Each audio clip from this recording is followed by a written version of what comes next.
Sveiki visi, šiandien mes žaisime Minecraftą ir šiandien mes jums parodysime keletą top, nežinau kiek čia išeis, tiesiog parodysiu kelias ne pačias, bet tiesiog mano sukurtas paslėptas bazės, tai pradėkime.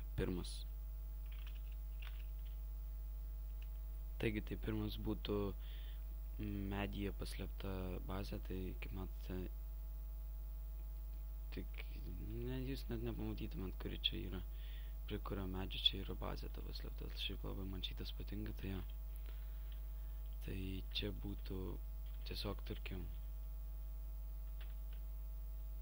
tiesiog eini į savo bazę, tarkim, čia lipi, užlipai čia, lipi, ir tiesiog čia ateini taip, nugriauni blokus ir štai tavo bazė, tada užšoki, uždengi ir va, štai. Jūs esate savo bazėje, čia itemai visokie ir panašiai. Tai dabar antras. Tai jums.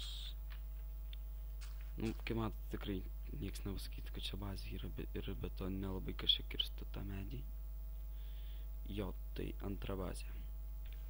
Antra bazė, tai yra telkiniai bazė. Taip.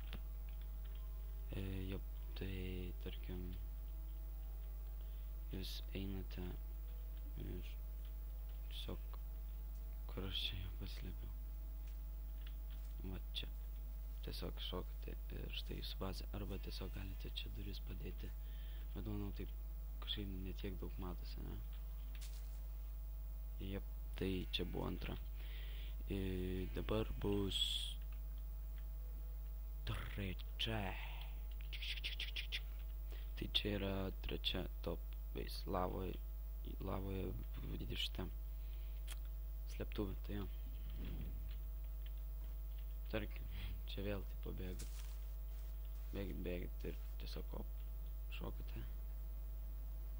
Ten jums kažkiek numažėjo HP, bet čia pasidarote taip vandens taip ir tiesiog nukritat. Čia yra jūsų šitą slėptuvė. Tai manau, galbūt užteks šiam epizodui ir laikinkit, subscribinkit ir jeigu norite tokių panašių video, tai prašau paspauskite like ir pakomentuokit, kad norite. Tai su jumis buvau aš, Aurimas žaidžia ir iki greito.